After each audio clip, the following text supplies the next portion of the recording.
The last 2 weeks have brought both the third Reimagine DART Commission workshop and the November Board of Commissioners meeting. So I'm going to take a minute here to just kind of give everyone an update on what I experienced, witnessed, what I think we're at, where I think we're at, where I think we're going.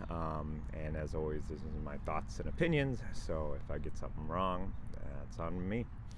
The October 28th third Reimagine DART workshop started off with presentations essentially addressing the question of what happens if the suburban communities do what they had publicly threatened to do, which is to withdraw from DART and start their own transit agency. The long and short of it was essentially that it's not really that simple. It is a complicated process. Getting federal funds for a transit agency is complicated, especially if there's already an existing agency in that geographic footprint. And we don't really know exactly how to unwind DART, what to do with assets and liabilities, because it's never happened before. And so we can only just best guess at this point. I thought that was helpful in terms of walking us back from the brink of what I would call, the nuclear option of just blowing this whole thing up, and allowed us to kind of move forward a little bit.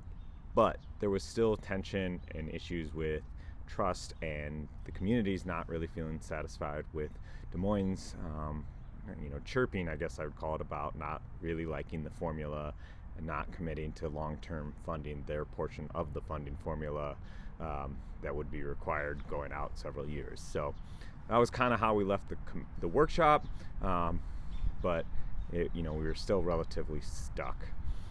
The November Board of Commissioner meeting kind of put us on a little bit of a different path of tone, and I will say that being there publicly, the suburban commissioners came in handing out funding formula bracelets, friendship bracelets. Mine says Save DART, but I believe there were some spicier ones as well. I didn't get to see them.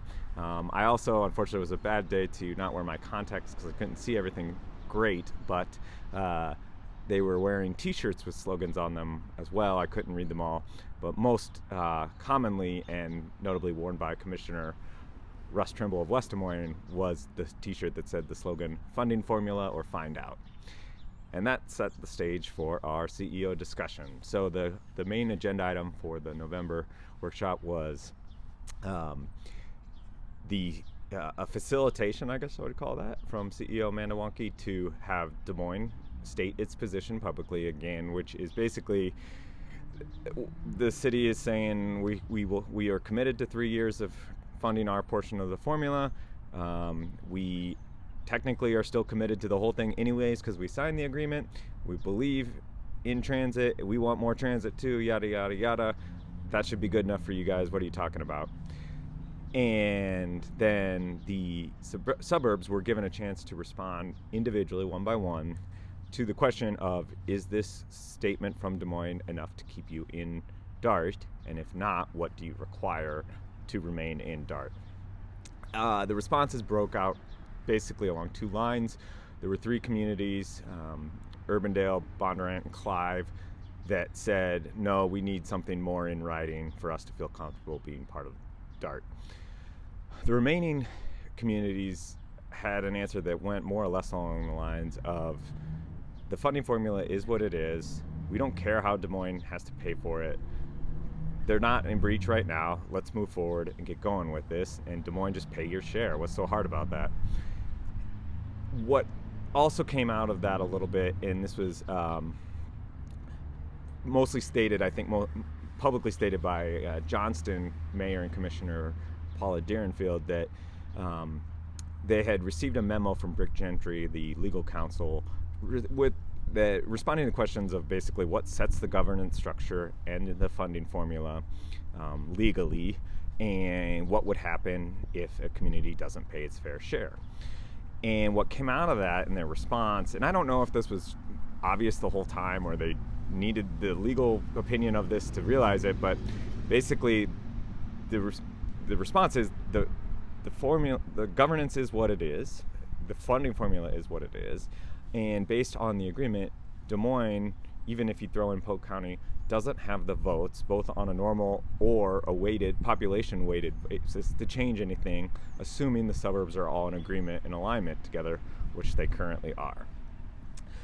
So what this did was, in a game of chicken, where it was basically like, who's really ready to blow this thing up, the suburbs have now realized they don't need to use the nuclear option that they never really wanted to use anyways, because they've realized Des Moines doesn't have any ammunition and they can just take this thing over the conventional way. So that kind of changed the tune a little bit of now the suburbs realizing they're, as long as they remain in alignment with each other, which they are, they're in full control and they can move forward with that. Also, they've realized that if Des Moines is in breach of contract, say they don't pay their fair share, they could sue, but they could also just cut service in Des Moines. They have the votes. So that's now the new dynamic with the suburbs kind of running the show. And we'll see where that goes, I guess. The suburbs now, several of them have even said that they want more service, which is great, but they also now have to contend with the realization that these development patterns and low density sprawl are going to be really expensive to serve. So for better or worse, they now kind of own the success and failures of DART going forward. In the city of Des Moines, I'm not entirely sure what we're going to do. We're in it for now, and we'll see what happens. So that kind of just set the stage as we went out. That the kind of the path going forward was basically saying we're going to move forward. If you're going to send a letter, do it now so we know you're out. I hope we don't lose any more communities. I don't entirely know, but for better or worse, we're holding together. I think if you are a fan of regional transit in Des Moines area, the good news is DART is holding together and we're moving forward. We're still going to have regional transit, as best I can tell. The bad news is it's now very clearly the suburbs versus Des Moines, and a lot of trust was lost in that process, and I don't quite know how we get that all back. So I'll keep following along. The remaining 2 months of the year will kind of bore out the rest of this process, and then we'll see going forward into Reimagine DART and hopefully have a great network redesign that makes it much more useful for everyone in the community. And yeah, stay tuned. Go out there, ride the bus.